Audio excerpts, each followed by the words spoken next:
আসসালামু আলাইকুম প্রিয় ফুটবল ফ্যান্স। আজকে আমরা আলোচনা করব আর্জেন্টিনার বর্তমান মিডফিল্ডের শক্তিমত্তা নিয়ে। আসলে আর্জেন্টিনার বর্তমান মিডফিল্ড ডিপোর্ট নিয়ে যদি কথা বলি, তাহলে বলতেই হবে এটা নিঃসন্দেহে বিশ্বসেরা। বিশেষ করে জাতীয় দলগুলোর মধ্যে।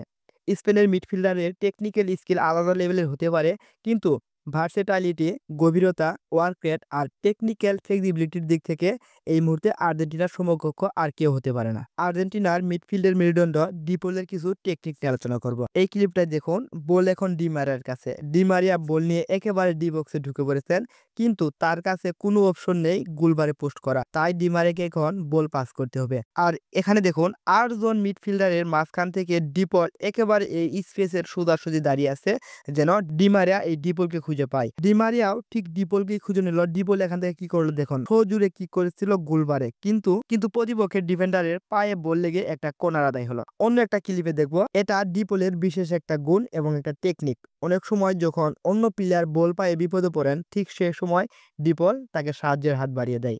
অন্য একটা ক্লিপে আলোচনা করব। এই ক্লিপটা দেখুন, বল এখন মেসির পায়ে। মেসি যখন বলটা ডিপলকে পাস করলো, আর ঠিক সেই মুহূর্তে ডিপলের সামনে দুইটা অপশন আছে। এক, মেসিকে বল বাড়ানো, আর একটা হলো এদিকে আলভারেজকে বল বাড়ানো। আর আলভারেজ দেখুন এই হাত দিয়ে তাকে ইঙ্গিত করছে যাতে বলটা ফাস্ট করে। ডিপলও ঠিক মাপায় একটা পাস দিয়ে এই আলভারেজকে খুঁজে ফেলুন। আলভারেজ বাইসাইকেল কিকে প্রায় গোল আদায় করে নিচ্ছিলেন, কিন্তু হোগো লরিসের ট্যালেন্টের কারণে গোল থেকে বঞ্চিত হলেন এই গোল মেশিন আলভারেজ। এই ক্লিপে হেডে একটা চান্স ছিল গোল করার জন্য। ঠিক এই পাসটা কার কাছ থেকে ছিল জানেন? সেটাও বিশ্বসেরা মিডফিল্ডার ডিপোলের পা থেকে এসেছিল। প্রায় গোলের সন্ধান পেয়েছিলেন এই হেডার, কিন্তু দুর্ভাগ্যবশত বলটা গোলের দেখা পেল না। এই ক্লিপটাই দেখুন, বল এখন ডিপলের পায়ে। ডিপল বলটাকে মেসির উদ্দেশ্যে বাড়িয়েছেন। মেসি আবারও আলতো করে ডিপলকেই খুঁজে পেলেন। ডিপল ঠিক একটুটা ডি বক্সে ঢুকার পরে আবার মেসির উদ্দেশ্যে বল বাড়াইছে। মেসি যদি বলটা রিসিভ করতে পারতো, তাহলে একটা গোলের সম্ভাবনা থাকতো। কিন্তু মেসি সেই বল মিস করলো। এনজো কিন্তু সুযোগ মিস করেনি। এনজো জোরালো শট নিয়েছিল, কিন্তু বলটা গোলবারের উপর দিয়ে চলে গেল। আর্জেন্টাইন মিডফিল্ডের ইঞ্জিন ডিপল প্রতিপক্ষের কাছ থেকে কিভাবে বল ছিনিয়ে নিতে হয় সেটা তার বেশ ভালো করে জানা আছে।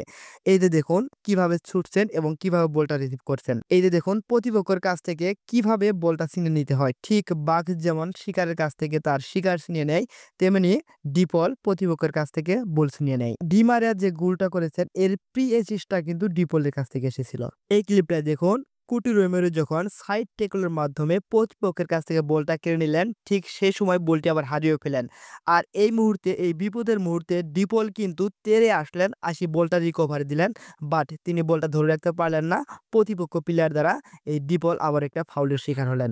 এই ক্লিপটা দেখুন, মেসির পায়ের ইঙ্গিত দেখেই বুঝতে পারছে মেসি বল কোথায় পাস করবে। ঠিক যেখানেই বল সেখানেই ডিপল।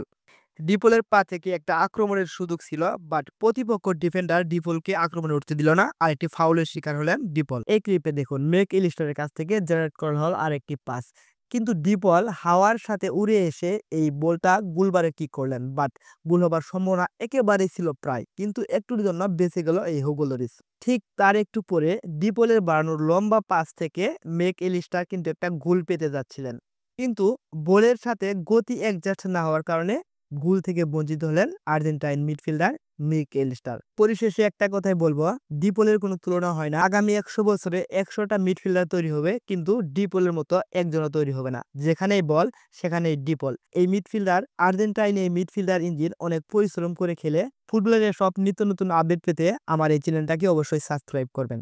আসসালামু আলাইকুম, ধন্যবাদ সবাইকে।